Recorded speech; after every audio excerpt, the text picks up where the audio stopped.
Shalom, shalom. I'm your brother Kyle. Y'all from GMS Camp out here in Phoenix, Arizona. You know, first and foremost is I want to give his all praise, all glory, and honor is to Yahweh, Ba'ashem, Yahweh Shai, Ba'ashem, Rahak Kodash. Of course, I want to give double honors to the apostles and elders that have taught us this truth and rule well. Also want to say shalom to the speckled bird out there, even though you may look like the heathen but are not the heathen. Also want to say shalom to the 144,000. Also want to say shalom to the Akwath and to the Akim that are listening. You know, we always go into prophecy because that's what we're supposed to be doing, right? You know, and this is going to go into the Motb, the mark of the beast. Many people are about to lose their lives. A lot of Israelites are going to lose their lives with the Motb, you know, with the mark of the beast. You know, you got many different camps out here teaching, you know, all these different things that the Motb is saying and all this other stuff. It's sleeping with white women. It's an embargo. It's everything else but what it really is. So a lot of people are going to die in the house of Israel because they're following people. They're following different men in these different camps that are lying to these people. And best believe before the bubble bursts, those that are lying to their congregation, guess what they're going to do? They're going to up and dip. And I'm also talking about Bishop Nathaniel. Think about it. At the end of the day, this man has all this money and nobody's jealous because he got money. He is lying to his congregation. What ends up happening?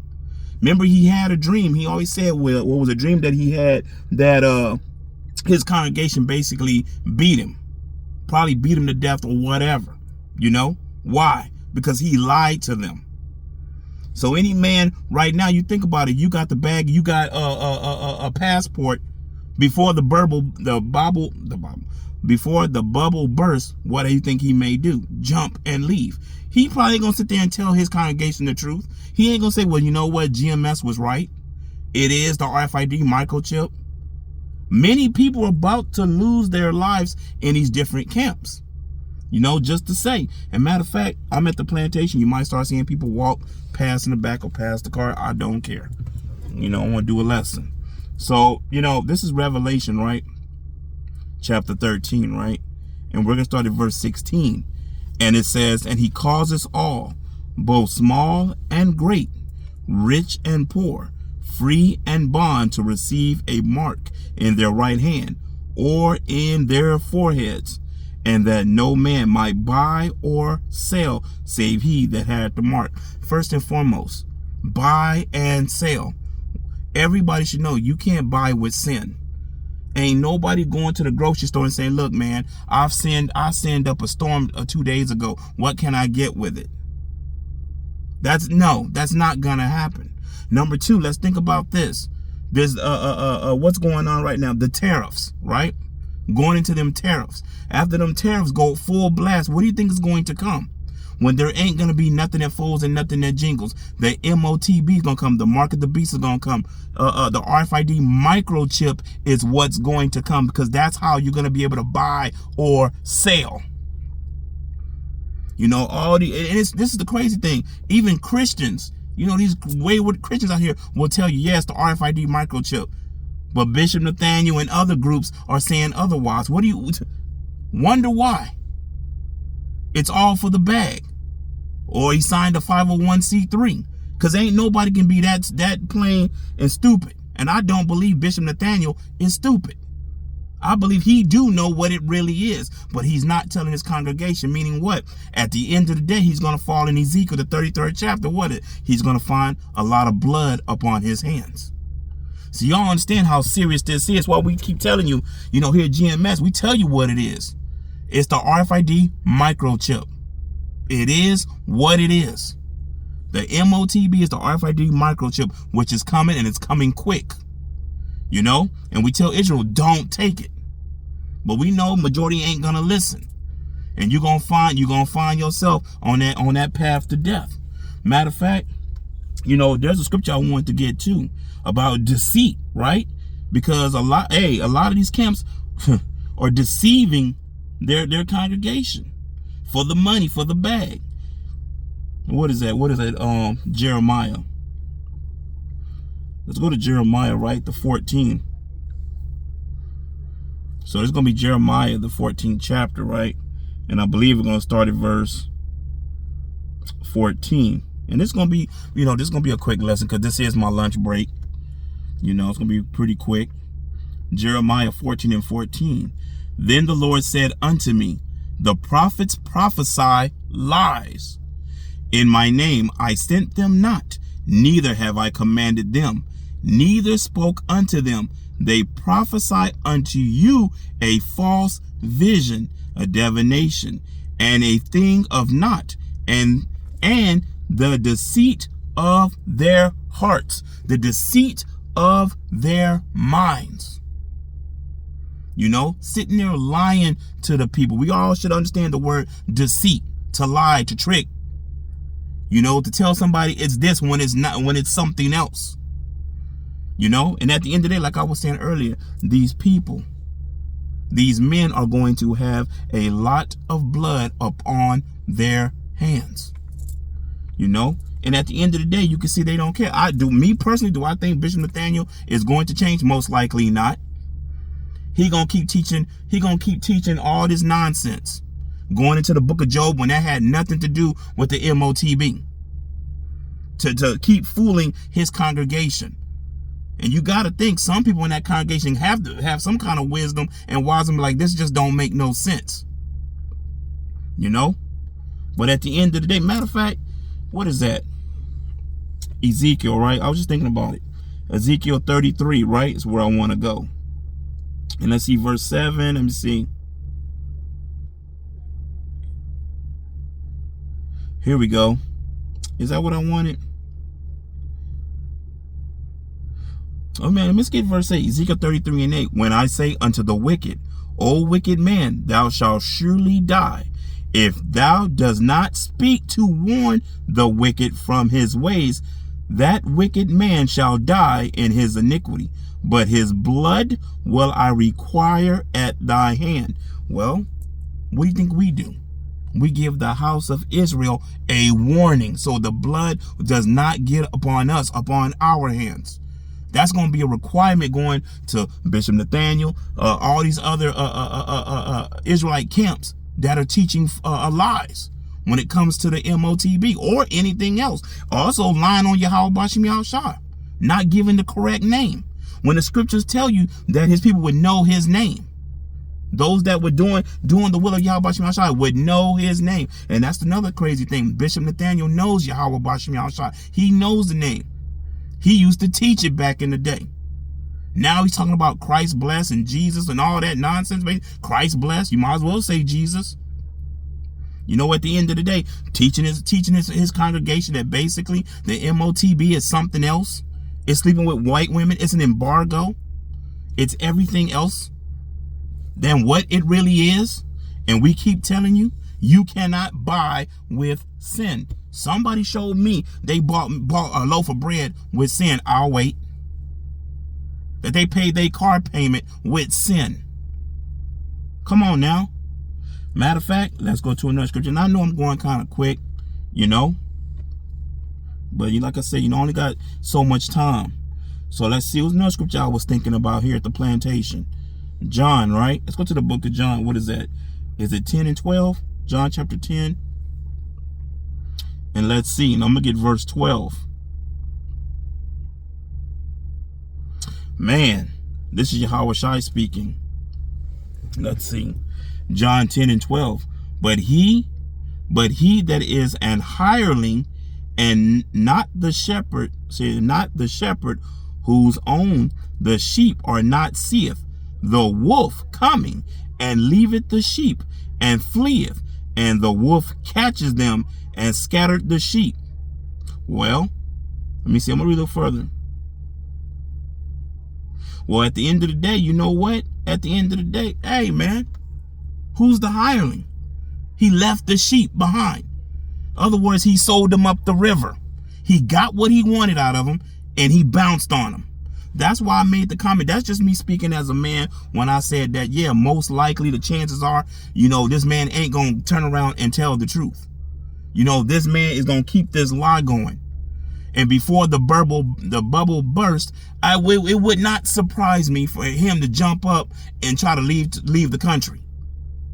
after he's lied to his congregation, after he's got the bag and he got the money. Now, that's me speaking as a man, you know. But at the end of the day, that's what I can see out of it. That could be a chance that he would do something like that. You gonna sit there and teach the congregation all this time a lie? Knowing what it is? Now, we understand ignorance and not knowing, but we know that this man knows. You know, but he's lying to the congregation. So once again, you know, let me see. I don't know if this is going to work. Let me see something. Because I don't know if this thing doesn't pick up internet here. I'm trying to see if this will work, what this word means. Let's see. No, it's not working. It's not working the way I wanted to. I was looking up a word, but it didn't. It's not doing what I wanted to do all the way.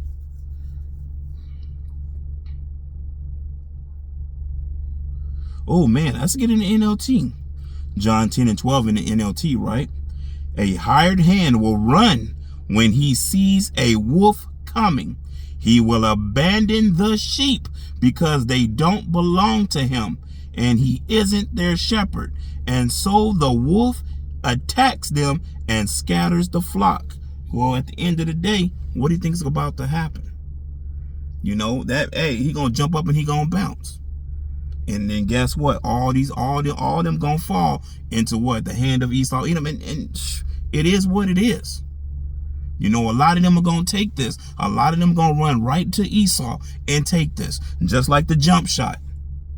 You know, certain Israelites came like, oh yeah, you know, it's cool. It ain't gonna hurt you. Whoop. And certain people went out there and took the jump shot, and now all messed up.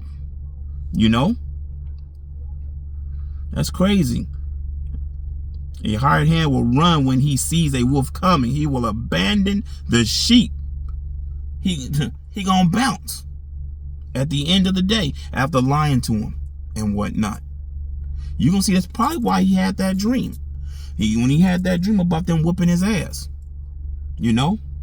Matter of fact, there was another scripture I was thinking about. What was it? You know, like basically what's gonna befall. Let's go to 2 Peter real quick. Let's go to 2 Peter. Is it 2 and 1 I want? Let me just look, y'all. That's probably not what I'm looking for. Still a good scripture, but that's not scripture what I'm looking for. You know, also going to go back into what's going to happen, you know, to the people that take the Motb, them that take the RFID microchip. What's going to happen? What does Yahweh Bashar Shah say that's going to happen? Let's go to the book of Revelation. Right? Was it Revelation 19? Revelation 19 and 20. What's going to happen to those that take him? And don't forget, you know, in Revelation tells you too, that grievous sword that's going to happen. It's going to be real bad. But this is Revelation 19 and verse 20, right? And let's get it. And it says, doom of the beast and false prophets. And the beast was taken, and with him the false prophets that wrought miracles before him, with which he deceived them that had received the mark of the beast, and them that worshipped his image. These both were cast alive into a lake of fire, burning with brimstone. So you understand what's about to happen. Those that take the Motb, those that take this RFID microchip, in the end, what's going to happen? They're going to be burnt up with the false prophets, Esau, Edom, and everybody over here. They're going to be burnt up. And guess what? That blood's going to be required off the hands of the man that lied to his sheep. All that blood's going to be on that man's hands. And he's definitely going to pay for it. It is what it is. You know? I'm telling you what is going to come. What's going to happen. You know, and at the end of the day, you know, a lot of these people really basically made this man in all these different camps. They made this man their strength. They didn't make Yahweh Bashar Shah their strength. They made Christ bless their strength. But they didn't make Yahweh Bashim Yahushua. Matter of fact, let's get that. What is that? Jeremiah 17 and 15? Let's go there. This is Jeremiah chapter 17 and verse 5, I believe, not 15. What does it say? This is Jeremiah 17 and 5. Thus saith the Lord, cursed be the man that trusteth in man, and maketh flesh his arm, and whose heart departed from the Lord. More than most people do. When you watch these camps, right, especially IUIC, when you really watch and you watch the congregation and you watch the women, everybody's doing what? They praising Nathaniel, Bishop Nathaniel. It's all about him. You don't hear Yahweh Shai, glory to Yahweh Shai. What do you hear? You can rewind the tapes. You can watch them. You can watch their Passovers. You can watch our stuff. It's all on YouTube. When Nate came in on a horse and all that other stuff. And how the women act. How the men glory and look at him like he's Yahweh Shai. At the end of the day, they're making him their strength. And it would not surprise me if he cut out on their behind. When the crap hits the fan, he cut loose. He cut out. He leave. And leave them there to try to figure out what they're going to do. And by that time, they took it. It's too late. Esau got them now. They wrapped up right with the 2/3. Gone. Now, once again, we do believe, yeah, there's some elect amongst them. And they're going to get away from them. You know, at the end of the day, we already know this is what's going to suffer on the 2/3 of Israel. But once again, Bishop Nathaniel going to be in trouble. If he don't sit and clean this up and tell his people what this really is, his congregation what it is, that's a lot of blood on that man's hands. And he's going to pay for it. It is what it is. And a lot of us don't believe he's going to do so. You know, pride. He got the bag. He got the money. Shoot. And somebody may come and say, well, y'all sound like y'all jealous. We not jealous. We just seeing it for what it is. And we just telling you. We telling you what the Motb is. We've been telling you. The elders, the elders have been saying it from the get-go. Ever since they came on YouTube telling you, hey man, don't take this. Revelation 13, 16, 17 is the RFID microchip. Been saying it. Apostle Tahar Autumn been saying it for years. And now we living in an age where we coming into a digital age. We coming into a digital age. We coming to the point where we ain't gonna have nothing that folds and nothing that jingles. How else you gonna buy? You got Elon Musk talking about Neuralink. You got all these things coming. Then even when you look at it, what was that? Amazon. The swipe your hand and whatnot, where you can buy. And you can buy this and you can do that. What is that? Like the palm scan and all of that. But remember what Bishop Nathaniel said. It's sleeping with white women. It's a picture of Cesar Borgia. It's sin. What do you think he's doing? Getting rich off the congregation he got. Get in the bag. And when the shit hits the fan, he gonna dip. Or at least try. You know, some of us hope like, you know what? Oh, we can hope like, man, this man sit there and tell his congregation the truth. We are going to tell the 100% truth. We're going to tell you what it is. Because it's going to come out. Mark our words. It's going to come out. It's going to be said out of everybody's mouth. GMS told the truth. GMS has told 100% truth. They was not misleading nobody. We don't care if you want to call us the bummy camp and all this other nonsense. We'll shine later. We ain't worried about shining now. We'll shine when the time Yahweh Shai says it's time for us to shine. That's when we'll shine. So if y'all want to say we the bummy cap, we jealous, all this, all right, keep that energy. Keep that energy. And remember what's going to happen when Yahweh Shai pull up. Because it ain't going to be no Jesus Christ or Christ blessed that's going to pull up. Matter of fact, was there another scripture I was thinking? That might have been it, y'all. That Jeremiah 17 and 5. You know, at the end of the day. But, you know, we have told you what it is. I mean, Revelation 13, 16, 17 is clear as crystal what it is. It's the RFID microchip. And we tell the house of Israel, do not take this. We tell you, and we tell you what it is. And we tell you what's going to happen. The book of Revelation tells you what is going to happen to all those that take this. The grievous sword, the burning, the lake of fire and brimstone when them nukes come. It's going to be real bad. There ain't no coming back from that. You're going to feel every bit of that because you betrayed Yahweh Bashim Yahushai completely. You chose Esau, Edom. Is who you chose. And many people are choosing, you know, just saying Bishop Nathaniel. And I'm quite sure there's others. I can't think of their names right now. He ain't the only one. You know? But at the end of the day, I'm going to say this, hope it was edified. Salakia. If I was moving kind of quick, I am at the plantation, you know, and everybody standing in front of the car, and I just don't give a crap. They can stand there and listen. Maybe they learn something. You know, it's probably not a good idea doing my job, but that, you know, I don't really think they can hear me. But anyway, you know, it is what it is. But I'm going to give all praise, glory, and honor to Yahweh, Ba'ashem, Yahushai. Shalom.